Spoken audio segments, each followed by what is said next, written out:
عايز تقعد قد ايه؟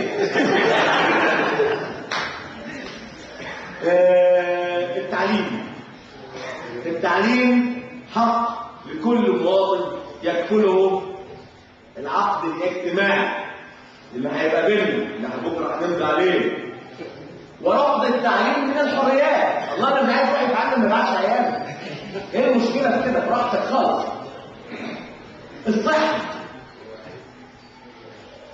صحتك في العيله دي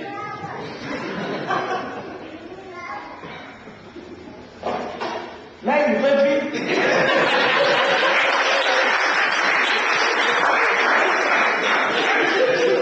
وبعدين على حسب رغبه المواطن، عايز فيروز، عايز قص، تفاح. والمخ والاعصاب دي هتبقى من اختصاصاتي انا شخصيا. نعم يا حبيبي. الفقره دي من اختصاصاتي انا شخصيا. لسه بقول لحضرتك اهو اسمع الجمله الاخيره. هو حتى تكون متحدث جيدا لاخي الفاضل لابد ان تكون مستمع جيد. اسمع انت المخاطب ليه؟ مخك واعصابك وفطرتك دي عليا. معاك ايش؟ اوكي. ما معاكش اشتري. نجيب لك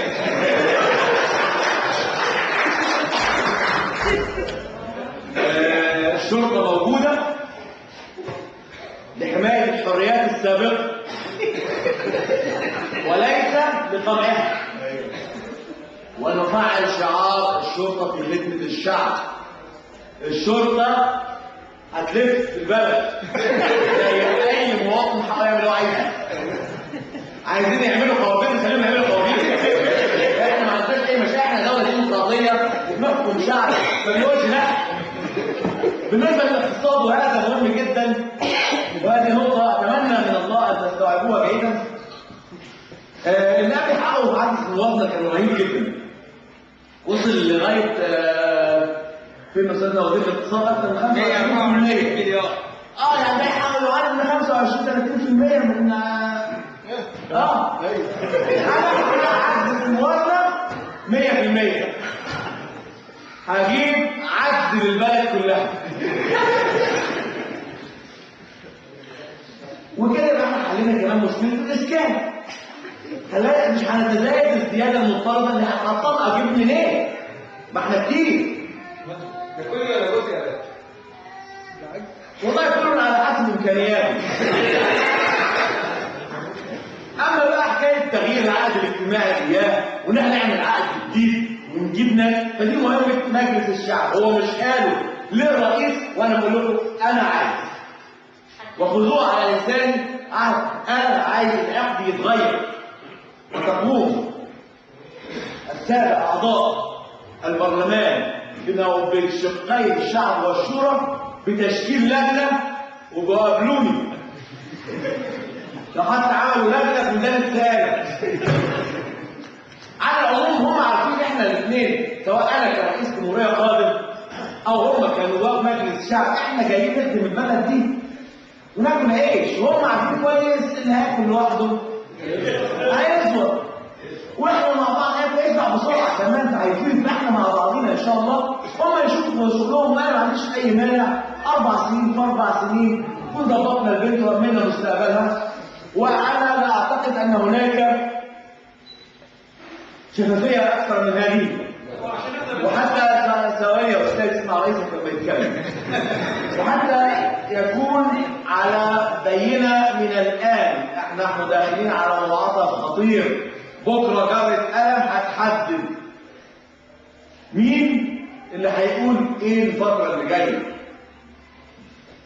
حبايبي الحلوين، لا تسمعوا كلام القمه المندسه اللي عايزه تخربها وتخليكم ما تقولوش لا. هذا ما انتويه معكم ولكم اخوكم رئيسكم القادم ابو قلب طيب جوان. شكرا.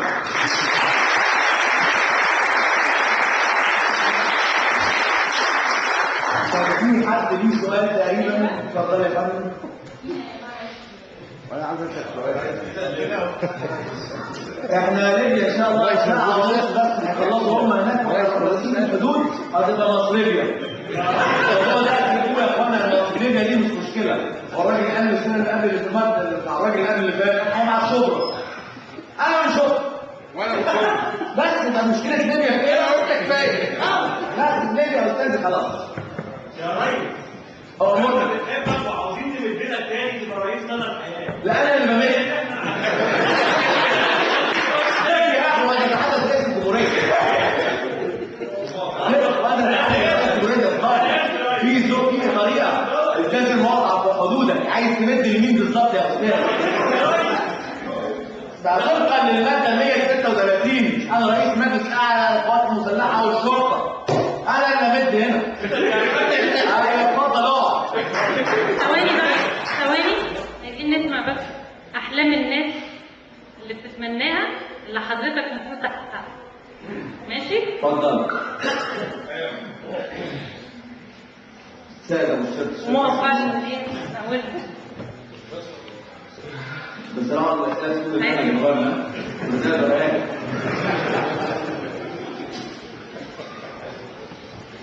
الناتج القومي. نعم. الناتج القومي يتوزع ازاي ما بين الدخل القومي يتوزع ازاي؟ السؤال ده رائع جدا. هو بس الدخل القومي دلوقتي احنا فلوسنا بتيجي منين؟ عشان نبقى عارفين. انا عارف فلوس بتيجي منين. وعلى هذا الاساس انا عارف برضه الفلوس هتتصرف ازاي. انت عايز حاجه؟ بعد ما نخلص واحنا نظبط تصميم مع بعض. لا حق مسؤول لاي حد من افراد الشعب. انت عايز ايه بالظبط؟ منتظر ايه من رئيس الجمهوريه؟ قول له. هو رئيس اخر عنك في حاجه. هو شكرا. رئيس سواء انت باذن الله لما تمسك هتغير لنا الدستور. ها؟ هتغير لنا الدستور ولا مش هتغيره لنا؟ غير لك حبيبي حاضر.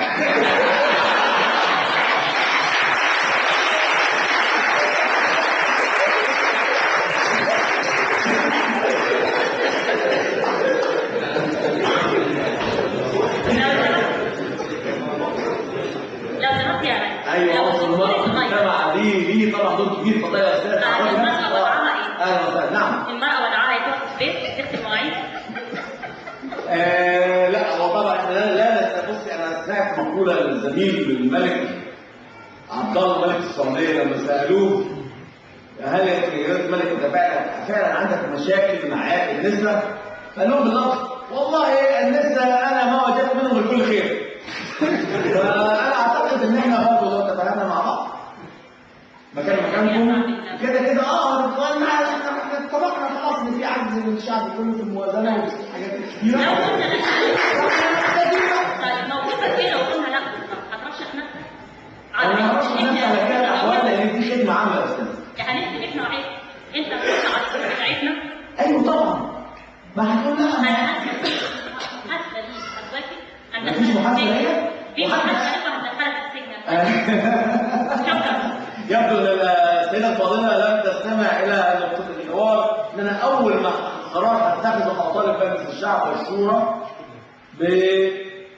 بانشاء جمعيه تاسيسيه لصياغه عقد جديد. ما تكلمنيش انا في الحكايه دي، كلموا النواب بتاعتي. نكلموا النايب بتاعي او النايبه النائبه يعني او كل كلمه نائب او نائبه وارتبوا بالحكايه دي. انا عايز برضه عقد زي بالظبط. انا عايز عقد جديد. قعد من 5 ل 4 سنين كل سنه 10% زياده. اتفضل مين؟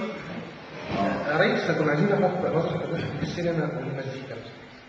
السينما والمزيكا ده سؤال برضه من الاسئله اللي احنا والله الاخوان في السينما والاخوان في المزيكا يعني احنا اصلا بص روحوا عن كلكم ساعه وساعه.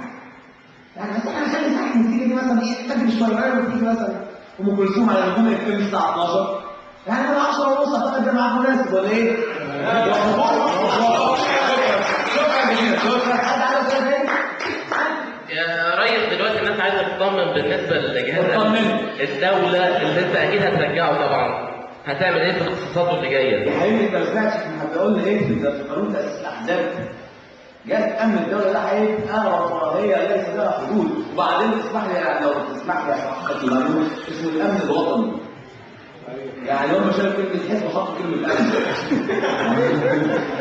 فهي قصه هنعمله يعني رفاهيه. انا اتحدى كل العالم كل كل الناس النشطاء السياسيين واصحاب الراي المخالف اي حكومه في العالم هيتمنوا انهم يجوا يتمسكوا عندنا.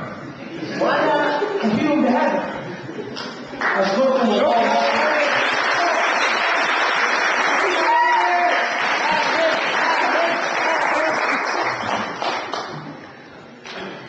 مش بعتذر لو كلمت في طبقات معينه، بس كده ده رئيس.